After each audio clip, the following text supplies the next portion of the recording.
Welcome back to Forgotten Voices, where the stories aren't loud, they're not flashy, but they'll stay with you long after you've heard them.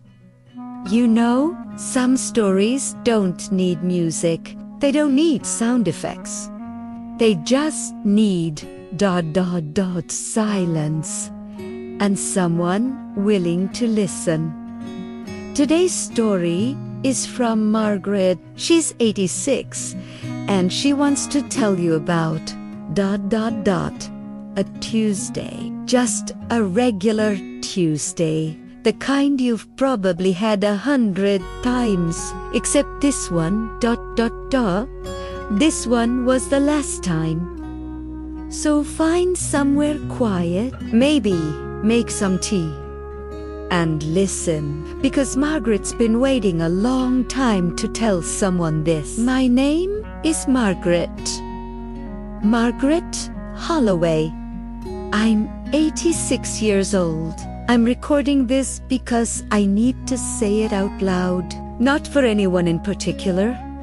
Maybe for myself. Maybe because if I don't say it now, I never will. I remember the last time she looked at me, really looked at me. It was a Tuesday. I know that because Tuesdays were when I did the grocery shopping and I'd just come home with the bags. She was sitting at the kitchen table with her coffee, still in her nightgown even though it was past noon. She looked up when I came in, and for just a second maybe two her eyes met mine. Not the quick glance we'd been doing for months, not the polite acknowledgement, but the kind of look that actually sees you. And then it was gone. She looked back down at her hands, and I put the groceries away. And that was that. I didn't know it then, but that was the last time. 3 weeks later, she was gone. Not dead. Just gone. Moved out. Moved on. And I stood in that same kitchen, in the same spot where I'd set those grocery bags down, trying to understand what had happened. I've had 14 years to think about it now. 14 years of waking up in a house that's too quiet. 14 years of eating dinner alone. 14 years of replaying conversations in my head, looking for the moment it all went wrong. But it wasn't a moment. That's what I've come to understand. It wasn't one fight, one mistake, one bad day. It was 1,000 small erasures. 1,000 times I looked away when she needed me to see her. 1,000 times I chose something else, anything else, over this simple act of being present. I need to tell you about Linda. We met in 1963. I was 23. She was 21. We were both working at the library downtown, the Carnegie building. That's not there anymore. They tore it down in the 80s to put in a parking garage. She worked in cataloging. I was at the circulation desk. I noticed her the first day she started. She had this way of tucking her hair behind her ear when she was concentrating, and she hummed when she thought no one was listening. Little fragments of songs. Never the whole thing. Just bits and pieces. It took me 3 months to ask her to lunch. 3 months of finding excuses to walk past her desk, of checking books that didn't need checking, of rehearsing conversations in my head that never happened. When I finally did ask, she said yes, immediately, like she'd been waiting for me to get around to it. We went to a diner 2 blocks from the library. I don't remember what we ate. I remember she laughed at something I said, and her whole face changed when she laughed, like the sun coming out. We were married 8 months later. Small ceremony. Just our parents and a few friends. She wore a cream-colored dress she'd made herself, and I wore my father's suit, taken in at the waist. We had the reception in my parents' backyard, and it rained, and everyone crowded under the awning, and Linda didn't care at all. She danced with me in the rain, in her handmade dress, while my mother worried about the cake getting wet. I thought we'd have forever. You always think you'll have forever when you're young. The first years were good, better than good. We were poor, everyone was poor then. Or it felt like it, but we were happy. We lived in a tiny apartment above a bakery, and every morning we'd wake up to the smell of bread baking, and Linda would say, "We're rich, Margaret. We're so rich." She meant it, too. We'd walk to work together, holding hands like teenagers. We'd come home and make dinner together in our tiny kitchen, dancing around each other, passing ingredients back and forth. We'd sit on our second-hand couch and read to each other, or just talk, or just be quiet together. That's a thing I've learned. Being quiet together is its own kind of conversation. But somewhere along the way, he forgot that. I got promoted in 1967. Assistant head librarian. It meant more money, which we needed, but it also meant more hours, more responsibility, more things pulling at my attention. Linda was happy for me. She threw me a little celebration dinner, just the two of us, with candles and a bottle of wine we couldn't really afford. But I started staying late at work more often, coming home tired, distracted. It was gradual. That's the thing about these kinds of endings. They don't announce themselves. They creep in at the edges, so slow you don't notice until it's already happened. I'd come home and Linda would start telling me about her day, and I'd be thinking about work, about the budget proposal I needed to finish, or the staff meeting I had in the morning, or the problem with the new filing system. I'd nod. I'd make the right sounds. But I wasn't really there. She'd stop mid-sentence sometimes and ask, "Are you listening?" And I'd say, "Of course I am." And I'd even repeat back what she'd just said to prove it. But hearing isn't the same as listening, and being there isn't the same as being present. There's a difference, and I didn't understand it then. In 1971, we bought a house, a real house, with a yard and a mortgage and everything, 3 bedrooms. Even though it was just the two of us, Linda said maybe we'd fill those extra rooms someday. We talked about children sometimes, in that vague way people do when they're not quite ready but think they might be eventually. We never did have them. I know if that was a decision we made or a decision that made itself while we were busy with other things. Linda threw herself into fixing up the house. She painted every room herself. She planted a garden in the backyard, tomatoes and zucchini, and more basil than 2 people could ever use. She made curtains for every window. She'd show me things she'd done, eyes bright with pride, and I'd say, "That's nice, honey," while reading the newspaper or balancing the checkbook. "That's nice, honey." Like she was a child showing me a drawing. God, I wish I could go back and slap myself, but you can't go back. That's the cruelest joke of all. You can only go forward, carrying everything you got wrong. The house had a front porch with a swing. Linda loved that swing. On summer evenings, she'd sit out there with a book and a glass of lemonade, and she'd call to me to come join her. Sometimes I would. Early on, I usually would. But as the years went on, I had more and more reasons not to. I had paperwork to do. I was tired. I'd just sit down with the TV. I'd be there in a minute, and then the minute would stretch into an hour, and by the time I'd remember, she'd already gone to bed. The swing stopped creaking as much. After a while, I noticed that, but I didn't think about what it meant. In 1976, my mother got sick. Cancer.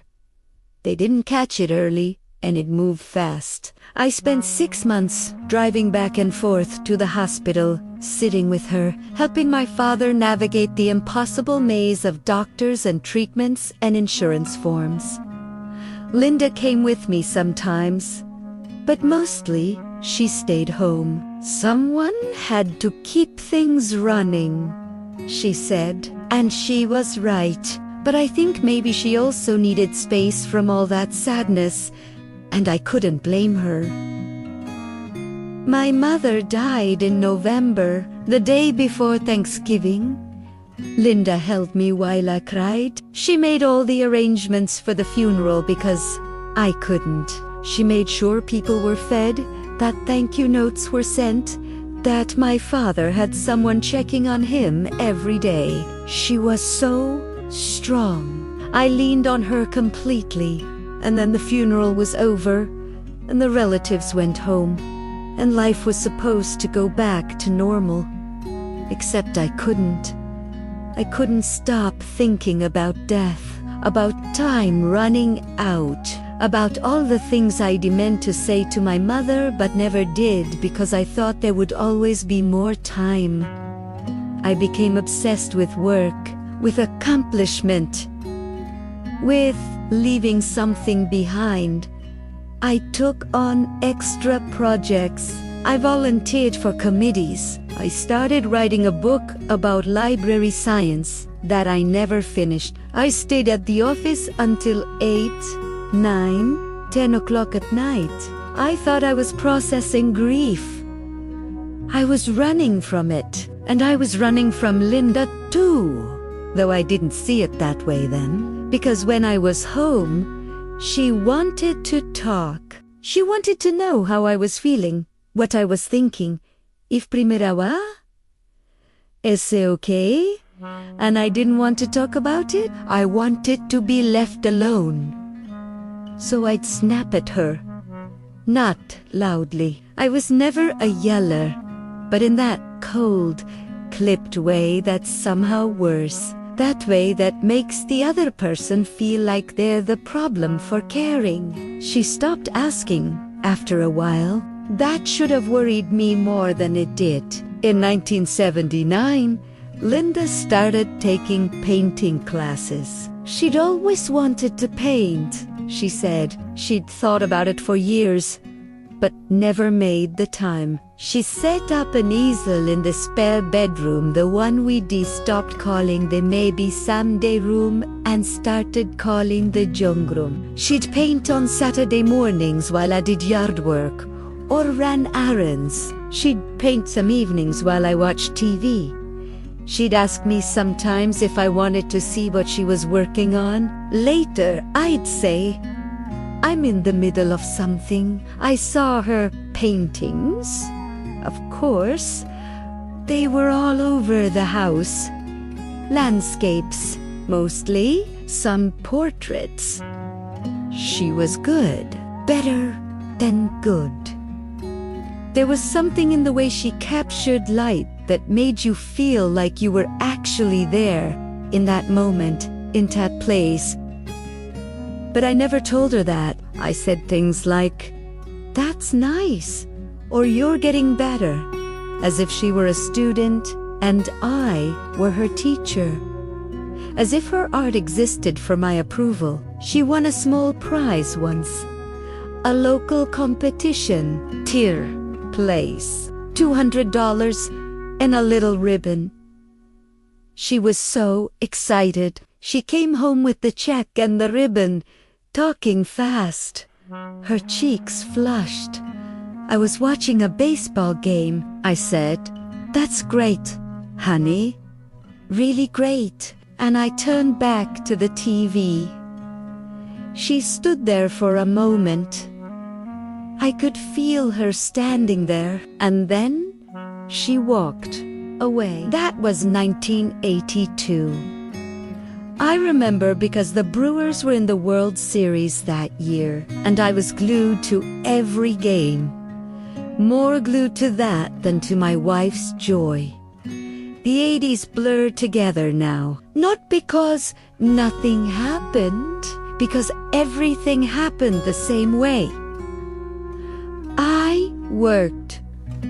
Linda painted. We existed in the same house, following the same routines. Like actors in a play we performed so many times, we didn't need to think about our lines anymore. We were polite to each other. Always polite. That's what I told myself. We never fought, so things must be fine. But politeness is what you give strangers.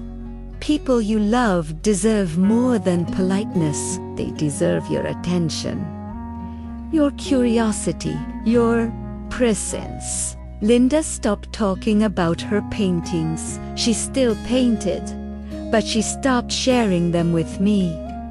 She joined a group. Other artists, they'd meet once a week at someone's house or a coffee shop, and they'd talk about art and technique and whatever artists talk about. She'd come home from those meetings, lighter somehow, more animated. I was glad she had something that made her happy. I thought I was being supportive. I didn't realize I was supposed to be the thing that made her happy, or at least one of the things. In 1987, I was named head librarian. It was the job I'd been working toward for 20 years.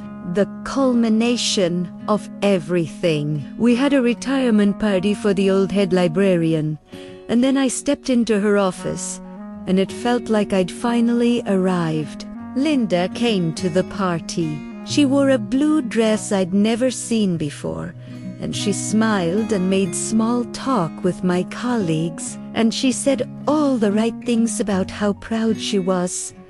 But on the drive home, she was quiet. I asked her what was wrong. She said, "Nothing. I'm tired." I didn't push. I was too full of my own success to notice that she'd stopped being part of it. The new job meant even longer hours, more stress, more problems to solve. I'd come home exhausted, and Linda would have dinner ready, and we'd eat mostly in silence, and then I'd fall asleep in front of the TV. On weekends, I'd sleep late, trying to recover from the week. Linda would be up early, painting or gardening or doing things I wasn't part of. We lived like roommates, friendly roommates, but still just two people sharing space and expenses. In 1993, Linda's father died. He'd been sick for a while, so it wasn't a shock, but it was still hard. I took 2 days off work for the funeral. I stood next to her at the service. I shook hands with relatives and accepted caseros from neighbors, and then I went back to work. Linda took a week.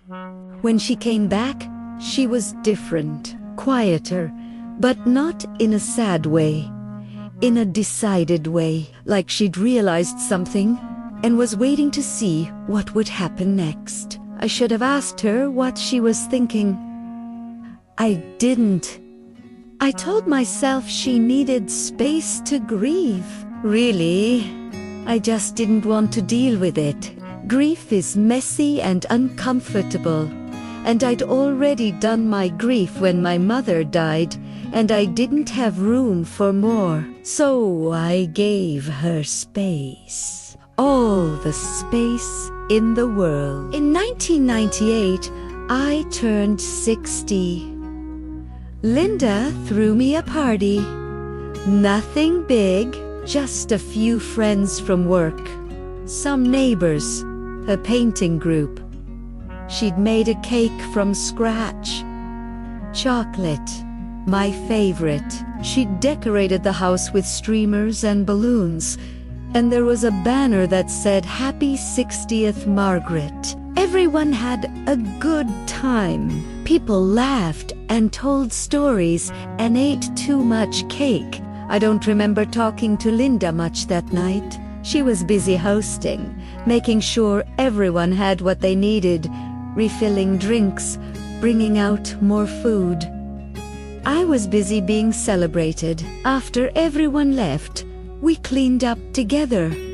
She washed, I dried.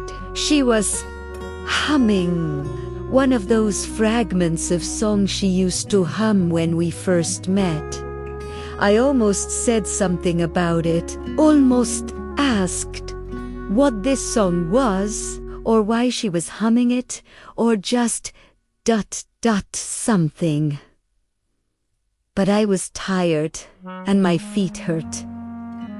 And I wanted to go to bed. So I finished drying the last dish, kissed her on the cheek, and said, "Thanks for the party, honey. It was perfect." And I went upstairs. She stayed in the kitchen for a while. I could hear her moving around down there, putting things away, wiping down counters. I fell asleep before she came to bed. That was the pattern by then. I'd fall asleep first, and she'd come to bed later, and we'd wake up on opposite sides of the mattress, careful not to touch. We hadn't made love in I don't even know how long. Years, probably. It wasn't deliberate. We didn't decide to stop. It just ... stopped. And neither of us said anything about it. In 2001, I started having problems with my heart. Nothing serious, the doctor said. Just some arrhythmia, stress-related. Probably. They put me on medication and told me to slow down. I didn't slow down. I was 63. I had work to do. I wasn't ready to be old. Linda started looking at me differently after that, not with worry. Exactly. With ... assessment. Like she was calculating something. She started going on longer walks. Sometimes she'd be gone for hours. I'd ask where she went, and she'd say, "Just around," and I'd leave it at that. I think she was walking away from me, practicing, seeing how far she could go and still come back. In 2005, I retired. 67 years old. 42 years in the library system. They threw me a big party. Speeches, gifts, a cake with my photo on it. Linda was there, smiling, applauding at the right moments. When we got home that night, she asked me what I was going to do now. I said I didn't know. Rest, maybe, read, travel, if she wanted. She nodded, but she didn't look excited. She looked trapped. I think that's when I first felt it. That coldness in my chest. That wasn't my heart medication. The fear that I'd missed something important. But I pushed it away. I told myself we'd have time now. Time to reconnect. Time to be together all the time in the world. The first few months of retirement were strange. I didn't know what to do with myself. I'd wake up early, out of habit, and Linda would already be up, having her coffee, reading the paper. I'd pour myself a cup and sit across from her, and we'd read in silence. I kept thinking I should say something, start a conversation. But about what? I didn't know what she was interested in anymore. I didn't know what made her laugh, what she worried about, what she dreamed of. I'd been living with this woman for 42 years, and I'd somehow forgotten to know her. I tried. I really did try. I'd ask her about her day, and she'd say it was fine. I'd asked what she was painting, and she'd say, just some landscapes. I'd ask if she wanted to do something together, see a movie. Go to dinner, and she'd say, if you want to. Not yes, not no, if you want to. Pa, like she'd stopped having preferences, or stopped believing her preferences mattered. We took a trip that fall.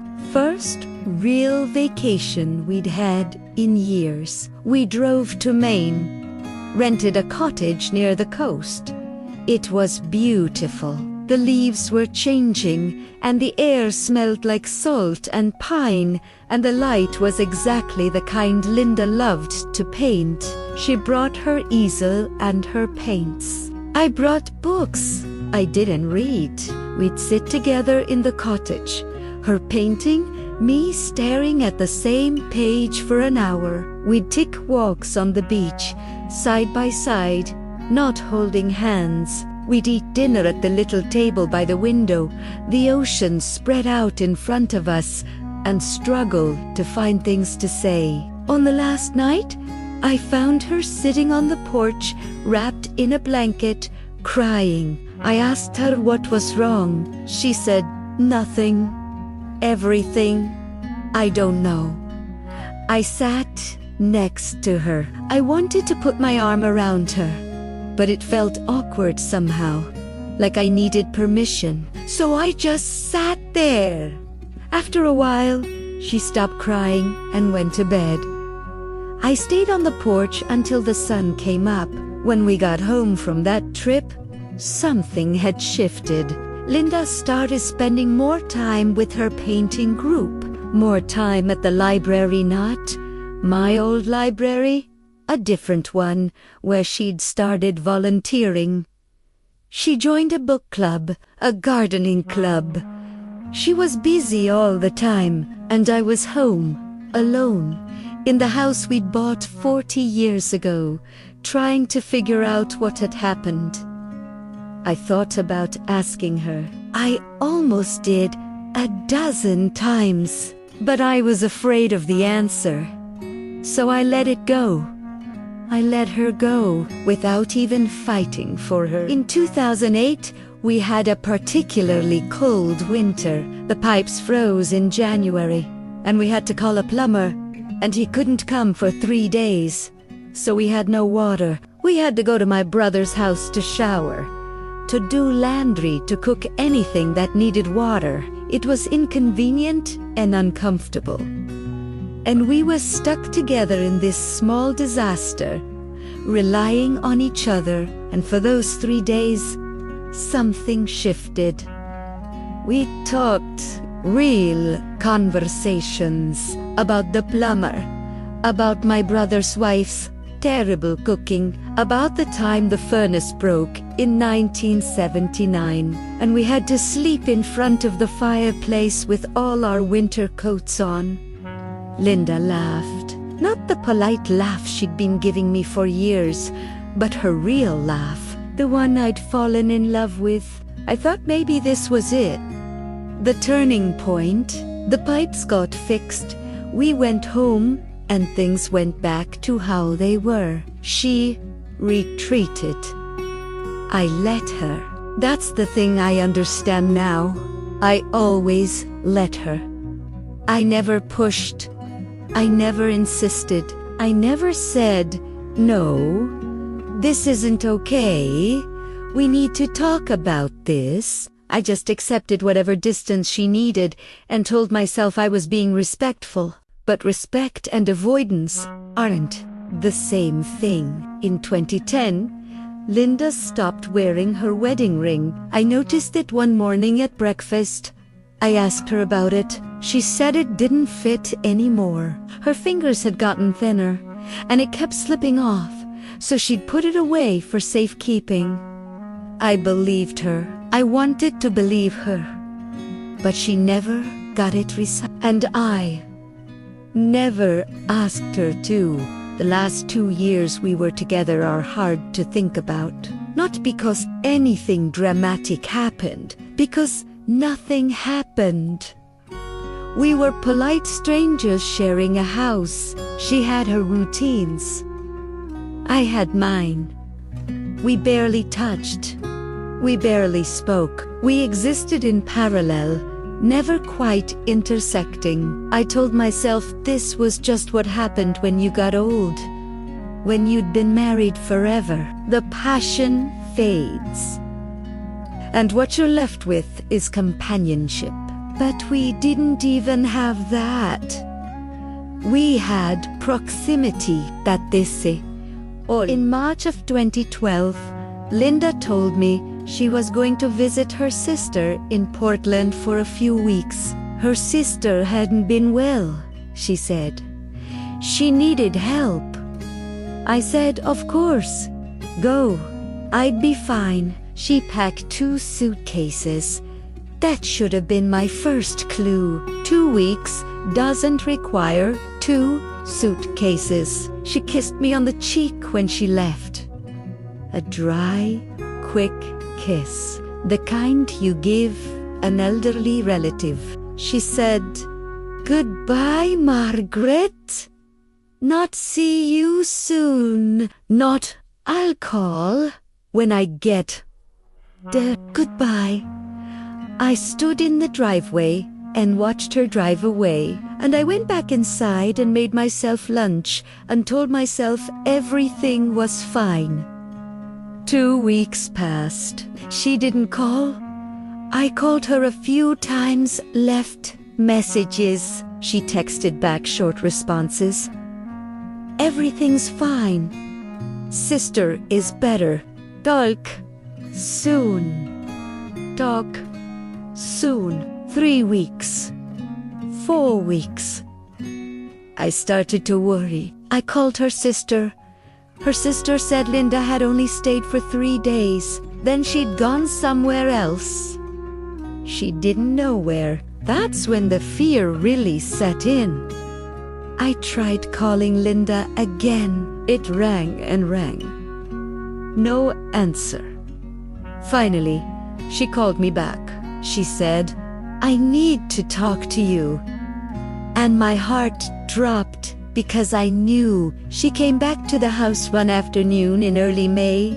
I was in the living room when I heard her car in the driveway. I stood up, smoothed my shirt, tried to prepare myself for whatever was coming.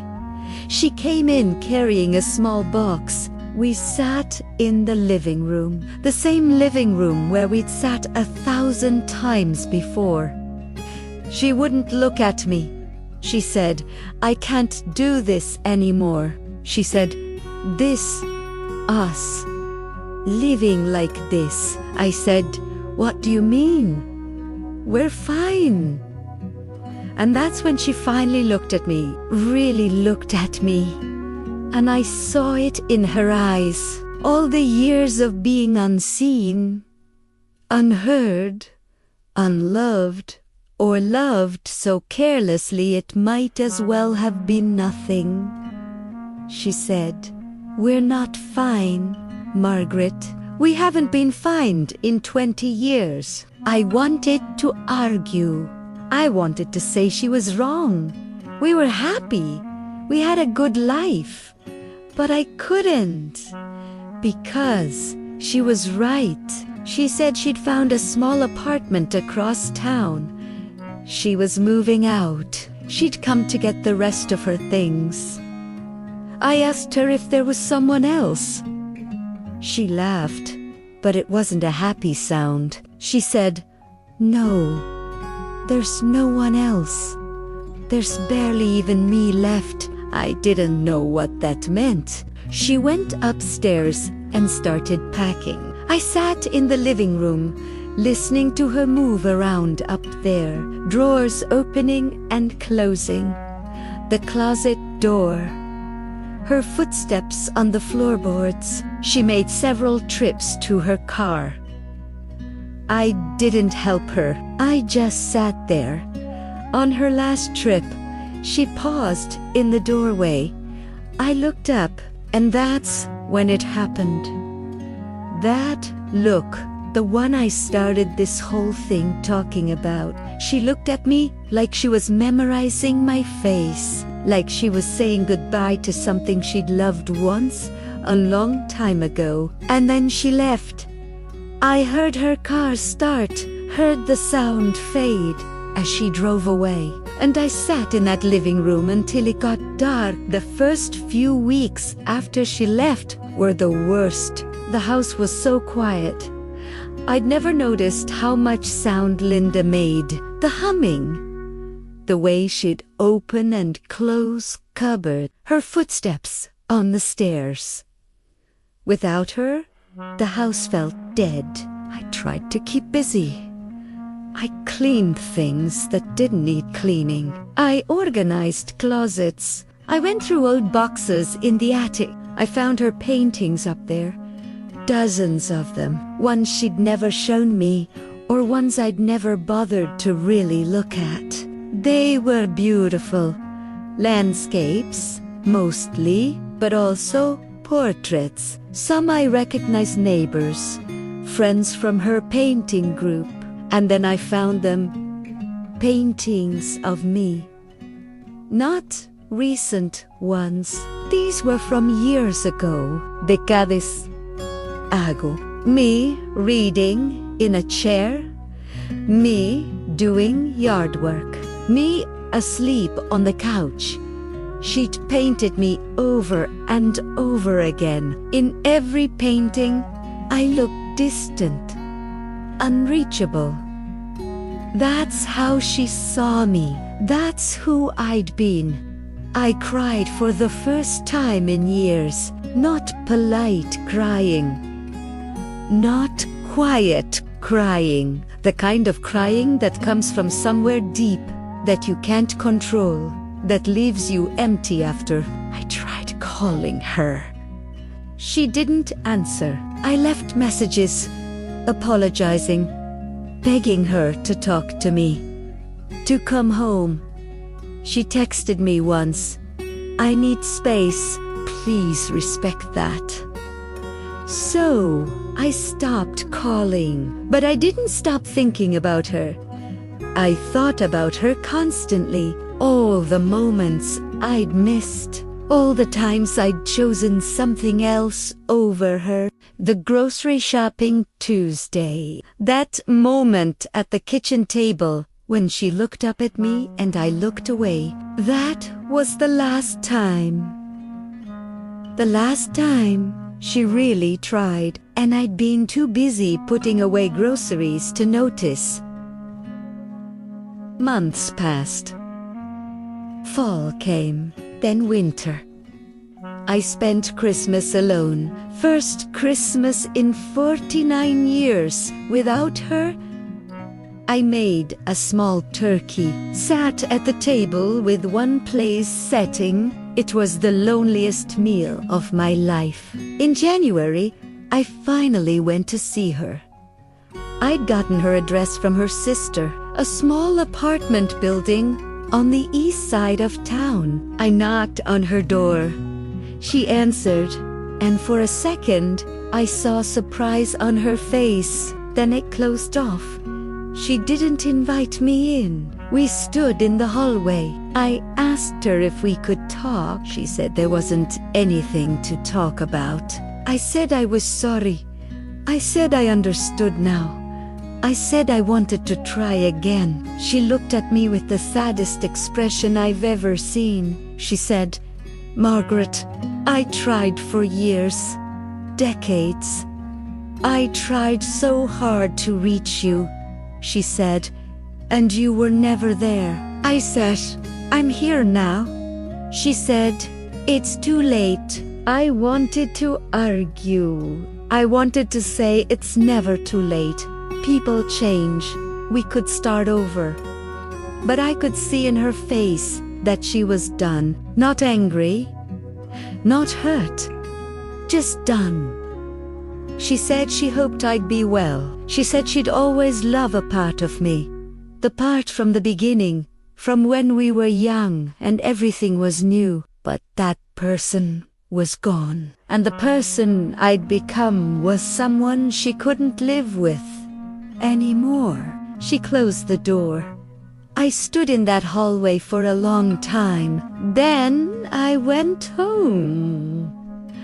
That was 4 years ago now. I haven't seen her since. I hear about her sometimes. Through mutual friends, through her sister.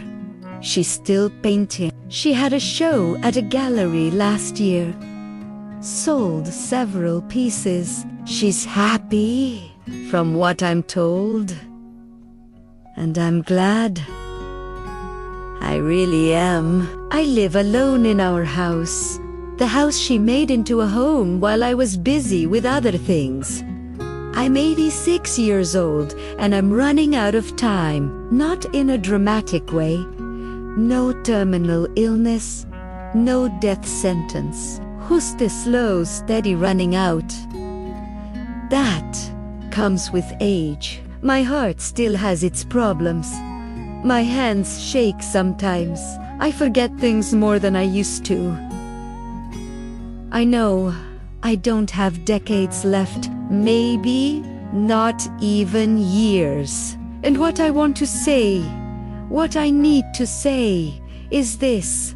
I was there, but I wasn't present. That's the thing I didn't understand. You can be in the same room with someone, the same house, the same life, and still be completely absent. Presence isn't proximity. It's attention.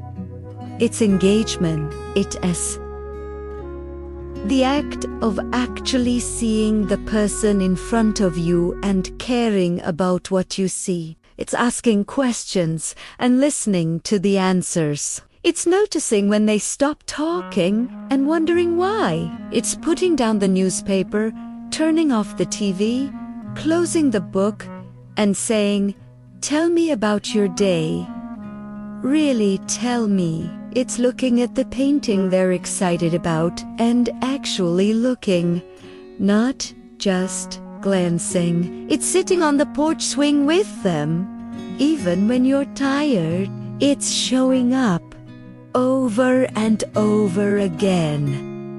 Not perfectly, not always, but enough that they know they matter, that they're seen, that their joy is your joy, their pain is your pain, their life is woven into yours, and you're paying attention to the weaving. I didn't do that. I took Linda for granted. I assumed she'd always be there, always waiting, always willing to accept whatever scraps of attention I had left over after everything else. And she was, for years and years and years, until she wasn't. I think about that Tuesday a lot, the grocery shopping Tuesday. The last time she looked at me. If I'd known it was the last time, would I have done anything differently? Would I have put down the groceries and sat with her? Would I have asked her what was wrong? Would I have really listened to the answer? I want to think I would have, but honestly, I don't know, because by then, the pattern was so ingrained. The distance was so normal.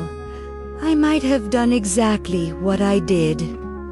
Looked away, put the groceries away, missed the moment. That's the thing about last times. You never know their last times when they're happening.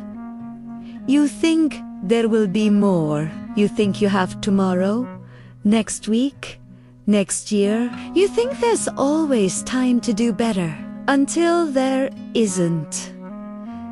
I wonder sometimes what Linda thinks about now, if she thinks about me at all, if she's angry or sad or just ... indifferent. I hope she's not angry. Anger would mean she still cares, and I don't deserve that from her.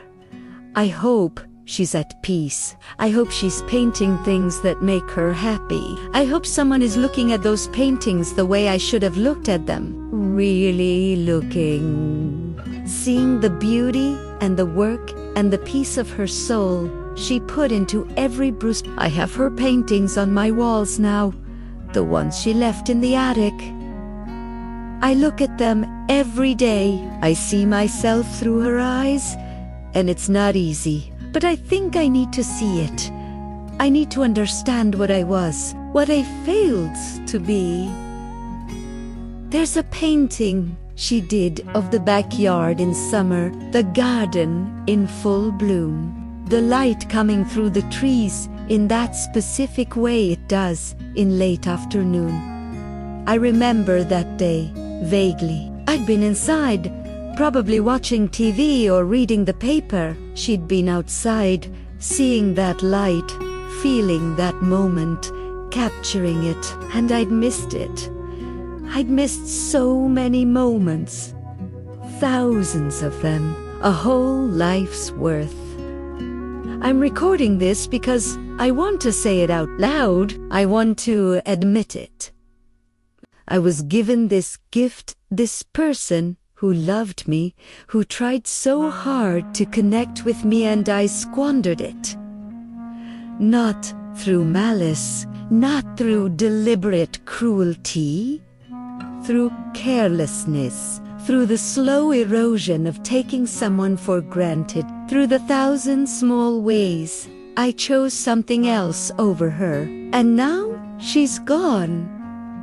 Not dead. I have to keep reminding myself of that. She's alive and well and living her life without me, and that's exactly what I deserve. I wake up sometimes in the middle of the night and I reach for her. Just habit, muscle memory from 49 years of sleeping next to someone. The bed is empty. The house is empty. I'm empty. Primera ave. Things, of course. Possessions, memories, the house itself. But I don't have her, and I don't have who I could have been if I'd paid attention, if I'd shown up, if I'd loved her the way she needed to be loved, instead of the way that was convenient for me. I think that's what I'm trying to say in this rambling, late-night confession. Love isn't passive. It's not enough to just be there. You have to be present. You have to do the work. Every day, every moment. You have to choose the person over the distraction, the connection over the convenience, the relationship over the routine. And if you don't, if you take it for granted, if you assume it will always be there waiting for you when you finally get around to caring that, you'll lose it, and you'll spend the rest of your life sitting alone in a Tukwai house, looking at paintings of who you used to be, wishing you could go back, but you can't go back. That's the lesson, the one I learned too late. You only get one chance at each moment, and when it's gone, it's gone. I have my memories now. That's all. Memories of moments I was only half present for. Memories of a woman I loved, but never really knew. Memories of a marriage that died so slowly I didn't notice until it was already over. The grocery shopping Tuesday, that last look. That's what I'm left with. That image of her looking up at me from the kitchen table, seeing me, really seeing me, one final time, and me looking away. Always looking away. I'm 86 years old. I'm running out of time, and the thing I want to leave behind, the only thing that might matter, is this. Pay attention. Not in a dramatic way, not with grand gestures or expensive gifts. Just Pay attention to the person sitting across from you at breakfast, to the excitement in their voice when they want to show you something, to the silence when they stop trying. Be there. Really be there before it's too late. Before all you have left are paintings and memories and regret. Before the last time becomes the last time and you do uneven realize it until it's already gone. I remember the last time she looked at me. I'll remember it for the rest of my life, however long that is. I just wish I'd looked back. Margaret's still in that house, you know, still looking at those paintings. Still wishing she'd looked back. If this story made you feel something, if it reminded you of someone, maybe don't just sit with it. Maybe do something about it. Call them, text them, show up at their door with terrible coffee and just be there. Before your last Tuesday becomes the last Tuesday. And hey, if Margaret's story hit you the way it hit me, do me a favor, hit that subscribe button, because there are more voices like hers, waiting to be heard. More Margarets, more stories that don't shout but whisper. Like this video, if you felt something real, share it with someone who needs to hear it. Maybe someone you've been taking for granted. And drop a comment below. Tell me, who's your Linda? Who's the person you need to look at? Really look at before it's too late. I read your comments, every single one, and I promise you they matter. Until the next story, pay attention to the people in front of you. This is Forgotten Voices. And Margaret. Wherever Linda is, I hope she's painting something beautiful. Some stories don't end happy, but they end honest.